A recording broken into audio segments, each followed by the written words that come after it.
Hello दोस्तों, हीटी films में आप सबका बहुत बहुत स्वागत है। कहानी शुरू होते ही हमें एक बड़ा सा घर दिखाया जाता है और हमें 1969 का वक्त दिखाया जाता है। फिर हम एक गाड़ी को देखते हैं जो उस घर के सामने आकर रुकती है। तो उस गाड़ी से एक फैमिली अपने बीमार बच्चे को लेकर उतरती है। वो फैमिली अपने बच्चे को एक महिला तांत्रिक को दिखाती है और कहते हैं कि इस बच्चे को रात को अजीब सी आवाज़ें सुनाई देती है और इसे लगता है जैसे कोई शैतान इसे मारने के लिए आ रहा हो। फिर वो तांत्रिक कहती है कि इस बच्चे को जल्दी से घर के अंदर लेकर आओ। हम उस बच्चे को भी देखते हैं जो डर के मारे थर थर काँप रहा होता है और वो बच्चा उन शैतानों के साये को भी देखता है जो उसे लेने आए हैं। फिर हम देखते हैं कि वो तांत्रिक उस बच्चे को बचाने के लिए मंत्र पढ़ रही होती है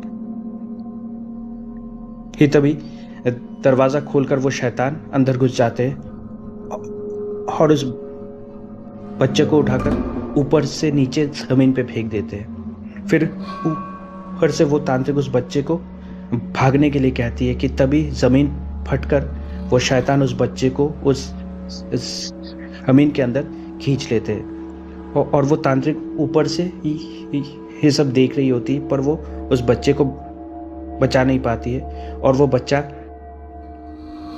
अड़क में चला जाता है। फिर सीन चेंज होता है और हम देखते हैं क्रिस्टीन को। क्रिस्टीन एक बैंक में नौकरी करती है और वो एक इंडिपेंडेंट लड़की है। फिर दोपहर को क्रिस्टीन अपने बॉयफ्रेंड क्ले से मिलती है उसके ऑफिस में और वो दोनों बैठकर हंसी मजाक करते हुए लंच कर रहे होते हैं। लंच के बाद क्रिस्टीन वापस अपने बैंक में चली जाती है। बैंक के अंदर बैठकर क्रिस्टीन अपना काम कर रही होती है कि तभी क्रिस्टीन की नजर पड़ती है वो उसके टेबल के ऊपर एक हाथ पे। वो हाथ क्रिस्टीन के टेबल के ऊपर नॉक कर रही होती है कि तभी क्रिस्टीन उसके चेहरे की तरफ देखती है तो हम देखते हैं कि वो एक बूढ़ी औरत है और उसका एक आंख पत्थर का है। वो बूढ़ी औरत क्रिस्टीन से मदद मांगती है और कहती है कि कुछ लोग मेरे घर आए हैं मुझे घर से निकलने के लिए और वो कह रहा है कि वो इस बैंक से आए हैं। मैं पिछले 30 साल से उस घर में रह रही हूँ और मैंने हर एक इंस्टॉलमेंट टाइमली भरा है, पर जब से मेरे आंखों का ऑपरेशन हुआ है तब से मैं इंस्टॉलमेंट नहीं भर पाई हूँ। मुझे सिर्फ कुछ दिनों की मोहलत चाहिए प्लीज। फिर क्रिस्टीन जाकर अपने सीनियर से बात करती है और हम देखते हैं कि क्रिस्टीन उस बूढ़ी औरत की कोई भी मदद नहीं कर पाती है। तो क्रिस्टीन अपने सीनियर से बात करके वापस आती है। वापस आकर क्रिस्टीन उस बूढ़ी औरत से कहती है कि सॉरी मैडम, हम आपकी कोई भी मदद नहीं कर पाएंगे। ये बात सुनते ही वो बूढ़ी औरत अपसेट हो जाती है, फिर उठ के जाने लगती है। जाते हुए वो बूढ़ी औरत फिर से क्रिस्टीन से रिक्वेस्ट करती है और उसके पैरों में गिर जाती है। गिर के क्रिस्टीन के पास जाकर उसके स्कर्ट को चूमने लगती है।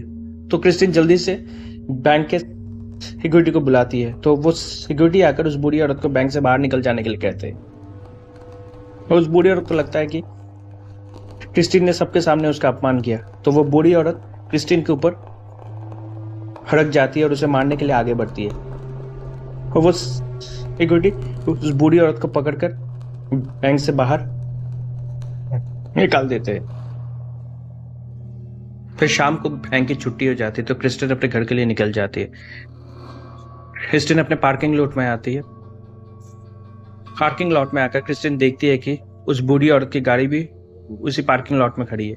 तो क्रिस्टीन डर के मारे जल्दी से अपने गाड़ी के अंदर बैठ जाती है। गाड़ी के अंदर बैठकर क्रिस्टीन देखती है कि उस बूढ़ी औरत की गाड़ी के सामने से एक रुमाल उड़कर आकर उसके गाड़ी के ऊपर गिरती है। तभी क्रिस्टीन डर के मारे घूम के देखती है तो क्रिस्टीन देखती है कि उसके गाड़ी के बैक सीट में वो बूढ़ी औरत बैठी हुई है।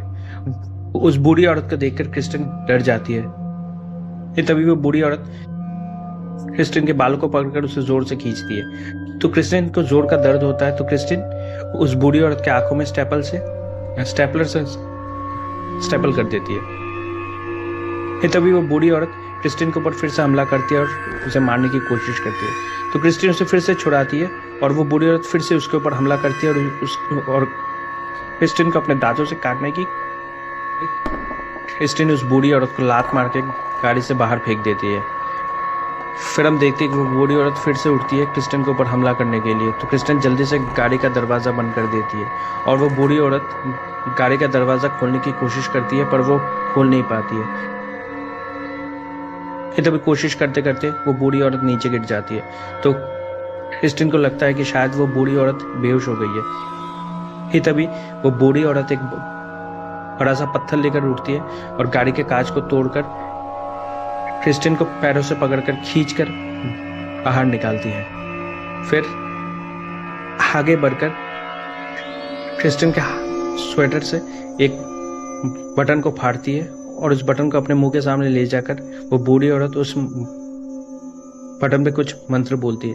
मंत्र बोलते ही हम देखते हैं कि जोर का हवा आना शुरू हो जाता है। फिर वो बूढ़ी औरत उस बटन को क्रिस्टिन के हाथ में देकर कहती है कि तुमने सबके सामने मुझे बेइज्जत किया था ना, अब मैं तुम्हारी जिंदगी नर्क से भी बदतर बना दूंगी। कहकर वो बूढ़ी औरत क्रिस्टिन के सामने से चली जाती है और हम देखते हैं कि क्रिस्टिन बेहोश हो जाती है। फिर थोड़ी देर बाद क्रिस्टिन को होश आता है।